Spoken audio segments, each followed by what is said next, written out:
You're a man who does not sleep well. You can tell. The eyes reveal everything. So, you met a woman in a red coat who disappeared? Do you know that book? I sold it to someone yesterday. Then you just dropped everything. Train tickets. Where to? Lisbon. Leaving in 15 minutes. I would love to be able to do that. You do that often? No, I've never done anything like that before. And you feel as if you wrote the book yourself? I would have liked to have done. Amadeo de Prado. He talks about everything that's preoccupied me for years. Who would want to be immortal? Only through death is time a living thing.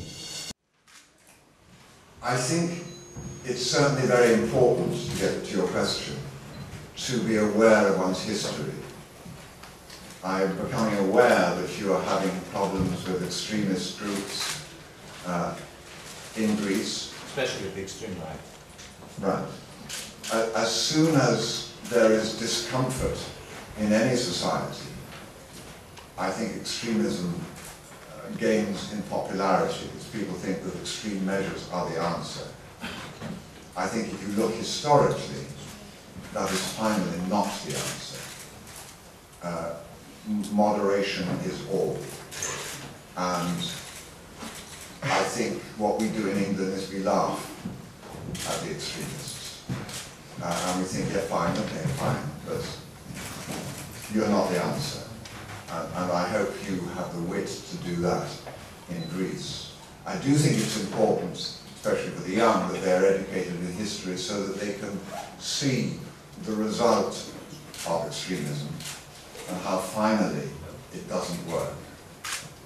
And indeed, that event, an extremist event, does colour the story of our film Night Train To Lisbon. But I think it's more a personal quest for a man who is, after all, Swiss, from a country where everything is very placid. The most alarming thing is a cuckoo clock, probably.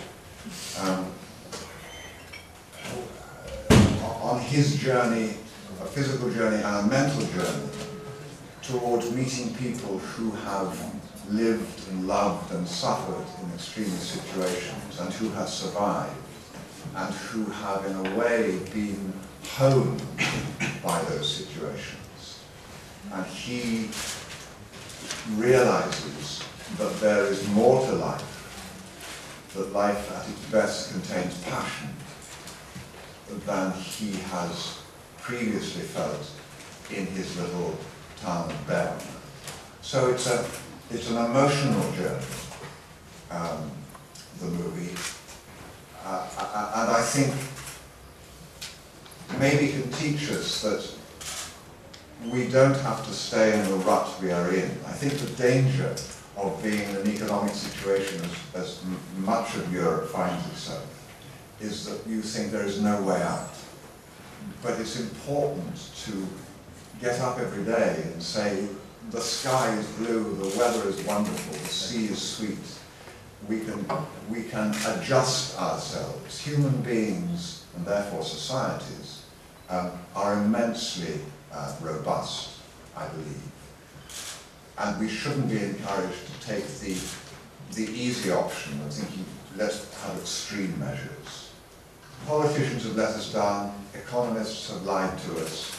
We have been led into a life of living way beyond our means.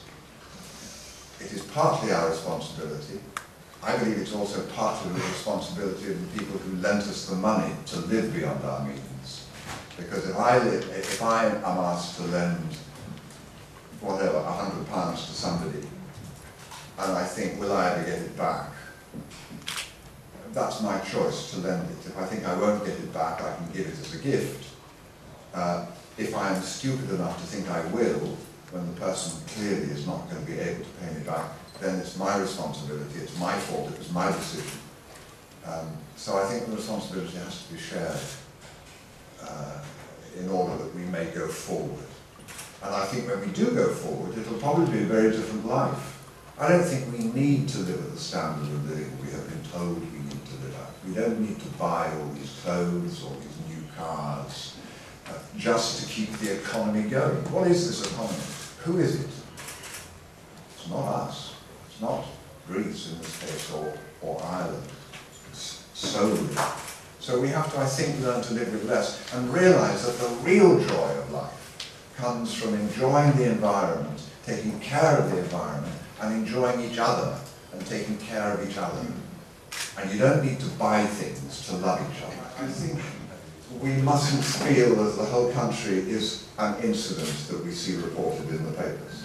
Yes, there are idiots who sit under a political title.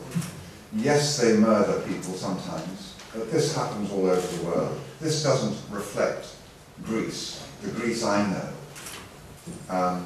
Greece is full of wonderful people. As I said, it's a most beautiful country. It attracts enormous amount of tourists, rightly so. It's one of the main places in the world I'm happiest in. And I think we shouldn't feel that we are all judged by the action of an idiot extremist killing an artist. Well, there's a difference, I think, between American culture and European culture. I am happy living in Europe because there is just more breadth and depth to the culture than in America. Americans are very happy living in America. But therefore we make films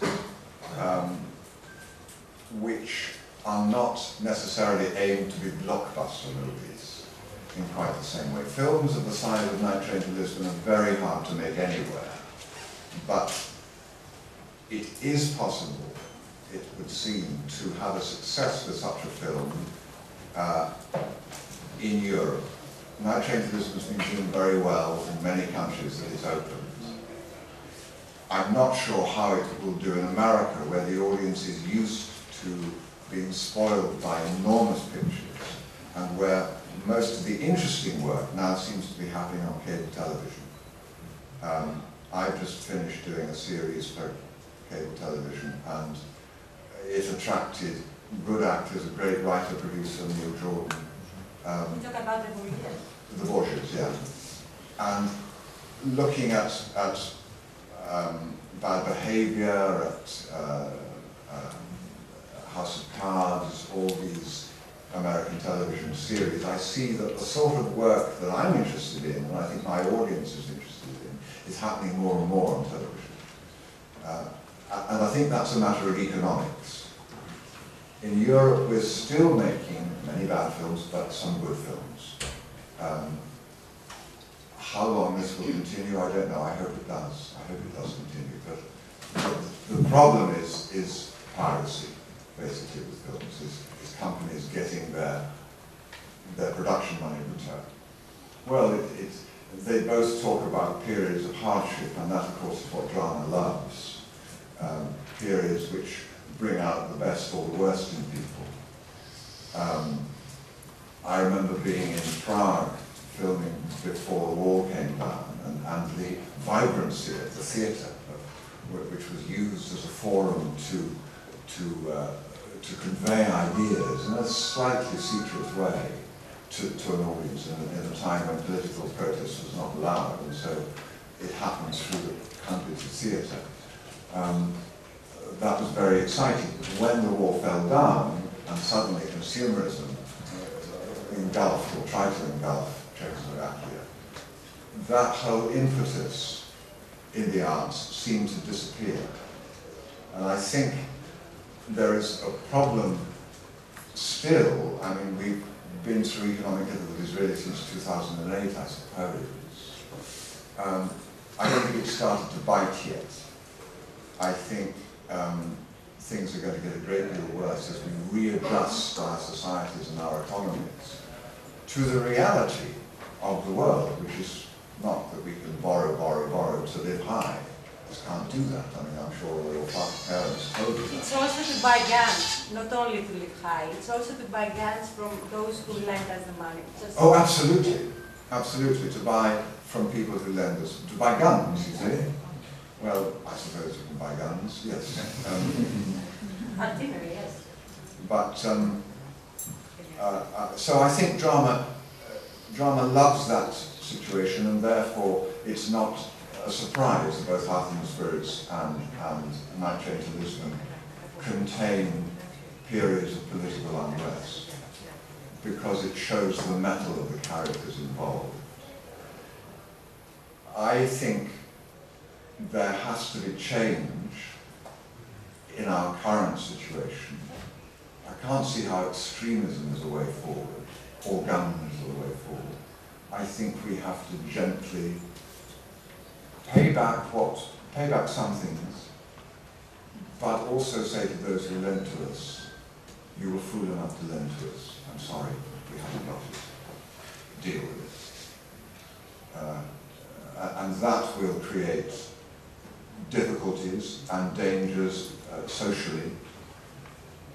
I've been watching what's been happening economically in Europe, and for me the analogy is of a helicopter, the European economy being a helicopter where the engines fail, and the pilot, Angela Merkel, whoever you like, your political leaders, are trying to land the helicopter without killing everybody, feathering it down, with the use of inflation and playing around with loans and whatever they're doing.